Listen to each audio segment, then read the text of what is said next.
其实为了这一次寻宝，李长寿做的布置何止眼前这些。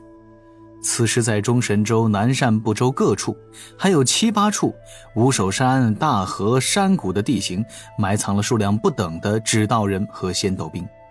这些地方都在荒无人烟之处，但是李长寿会制造出大战后的情形，还会留下一些宗门被毁的痕迹，这些都是保护性的措施。李长寿此前考虑已算是颇为周全，自己只要寻宝就会留下痕迹，而且想要不惊动牛妖取走牛妖的祖宝本身难度太大，而伏羲、轩辕、神农、大禹4位大佬是知晓寻宝路线的，不可避免留下动静，不可避免为人所知，那自己本体暴露的风险就会一直存在。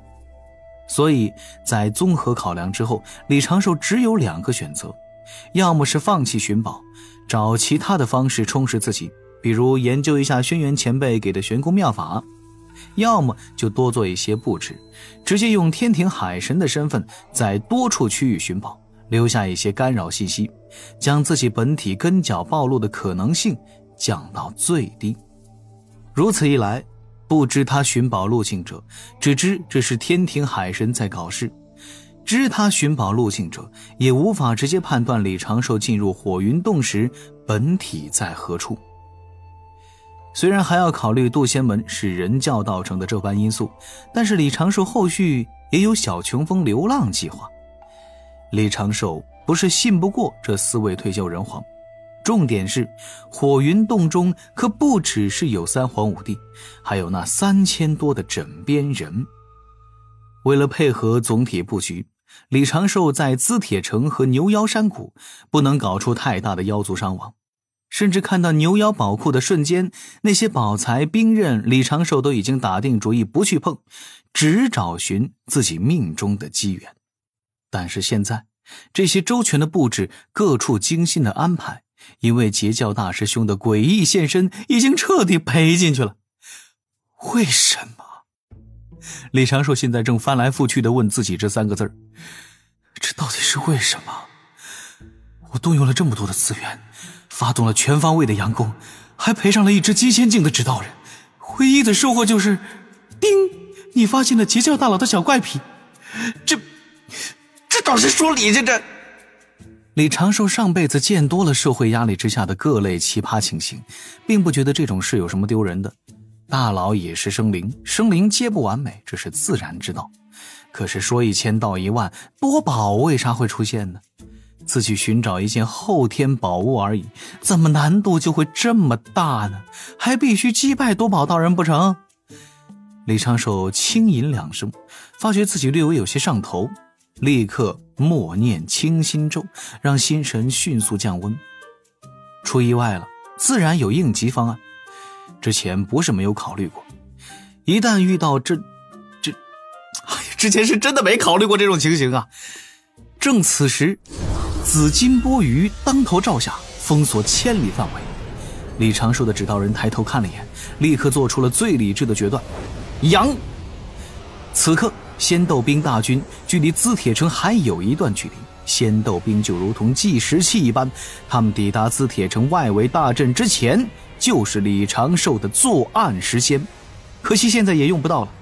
李长寿给仙斗兵下达了静止不动的指令，那20多只混杂在仙斗兵之中的指导人做出了整齐划一的动作，双手撑天，一股股三昧真言自这些指导人的掌心涌出，化作一条条火龙朝着周遭肆虐，不过转眼就将数万仙斗兵完全点燃。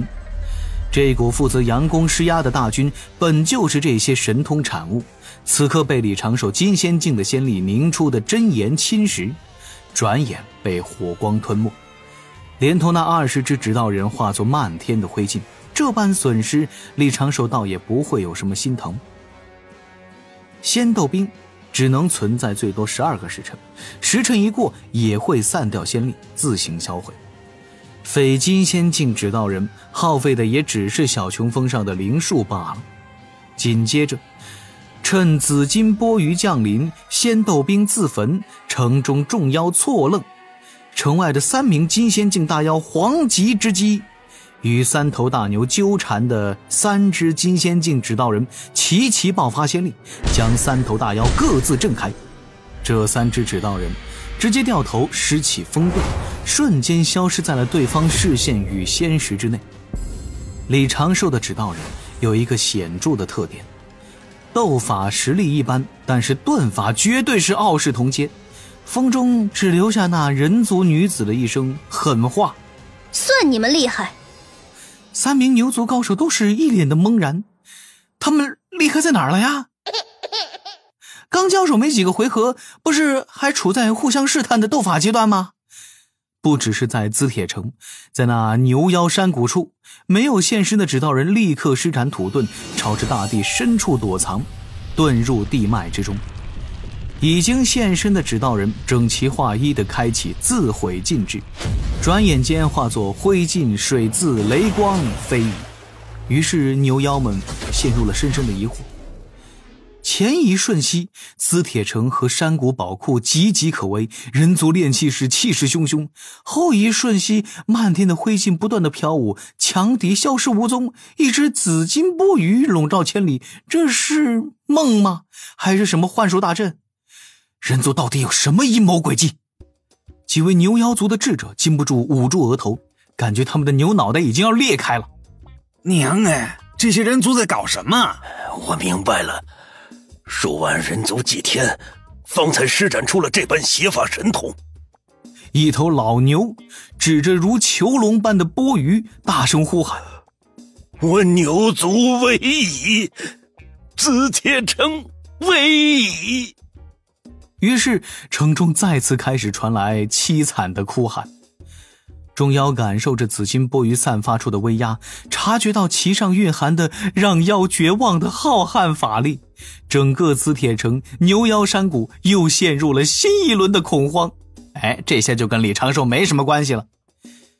李长寿此时已经将5只金仙境的指导人聚在一起，由其中的1只指导人收起了其他4只，躲藏在大地深处。没办法，李长寿的这些指导人也被困在了钵盂之内。本来呢，李长寿是准备将这5只金仙境指导人一并扬了，但他即将动手之前，感受着锁定在自己身上的仙石，又看了看头顶的钵盂。自己如果一扬了之，那跟多宝道人的因果就正式结下了。多宝道人是谁呀？截教大师兄啊，通天教主的大弟子啊，那是能跟自家大法师坐在一个桌上喝酒的道门大佬啊。自己无意之间窥探到了他的一点个人隐私，如何能安生得了？而且自己这次行动直接用的是海神套餐，多宝道人稍微推算就会被太极图所阻，自然能够锁定天庭海神。想办法，赶紧想办法，不行的话就自己立下大道誓言，保证不会将此事宣扬出去。不能这么简单。哎呀，挖宝穷3代，寻宝毁一生啊！以后还是不要乱动充实自己的念头，安安心心的搞一搞神通阵法丹药就是了。教训何其深刻呀！稍后抄文字经9000遍，算了，3000遍吧，并邀请师妹监督，反省自己为什么突然就对灵宝这种身外之物有了渴望。突然间，李长寿的指导人听到了一缕传声：小海神海神小友，不如再来宝库中一叙。李长寿控制着指导人做了一个倒一，看脸牛妖山谷外围大阵。正自为难间，多宝道人的传声再次入耳，这一次却是为他指点了一条隐蔽的通路，便是此前多宝道人开凿出的寻宝之路。又片刻后，牛妖们的宝库中，2道身影隔着3丈对望，岁月长河似乎又在此地凝固。看左侧，一身玄色道袍，裹着中年炼器士挺拔的身形，这个自然就是李长寿的指导人。再看看右侧，多宝道人身着淡黄道袍，端着一杆拂尘，浑身上下散发着浓郁的道韵，那张微胖的脸上保持着有些僵硬的微笑。他们再次陷入了莫名的尴尬。而在活跃气氛这方面颇有建树的某人教弟子，此刻却是找不到一句应景且轻松的话语。多宝道人道：嗨啊！李长寿的表情略显惊讶，笑着问了一句：前辈，您怎么在这儿啊？多宝道人仰头大笑，拂尘轻轻甩动，笑道：贫道这不是凑巧路过此地，海神小友，你在此地寻宝吗？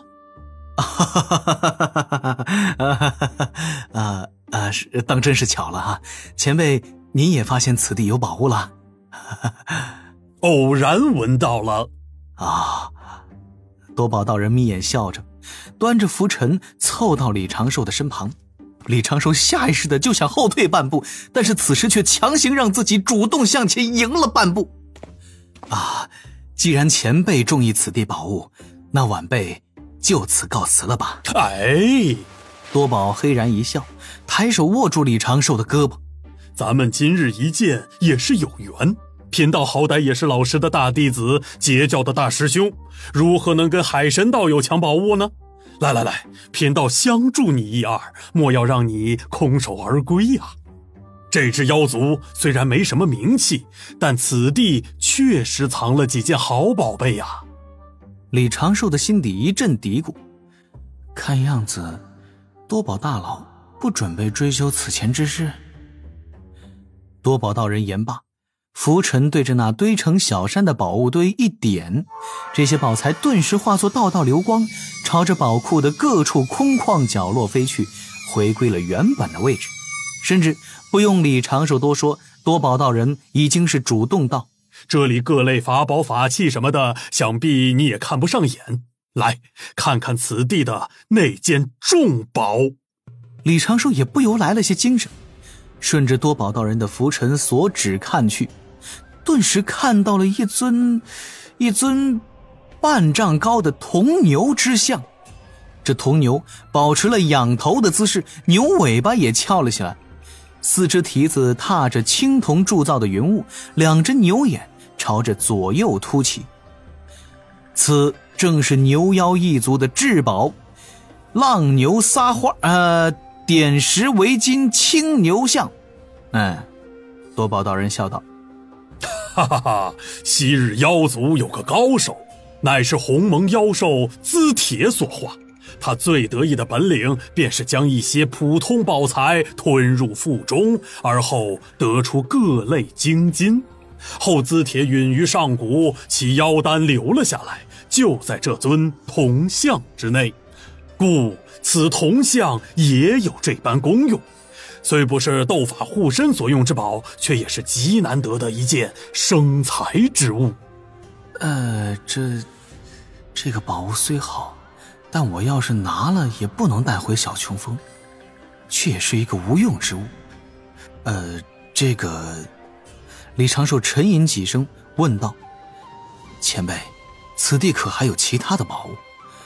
实不相瞒，晚辈是得了高人指点，得知此地有一宝物与我有缘，这才是费尽心思闯入此地。多宝道人眨眨眼，顿时来了精神。你要寻哪般宝物？若说寻宝之事，在这五部洲之地，圣人老爷之下，贫道也算得上精善。这个晚辈也不知。李长寿看着这只青牛像，低声道：但应是护身之宝。不急，贫道助你一臂之力。当下多宝道人左手探入衣袖之中，一阵翻腾，里面传出来叮铃咣啷之响。这多宝道人很快就拿出了几只冰蓝色的蝴蝶。此乃秘宝灵蝶。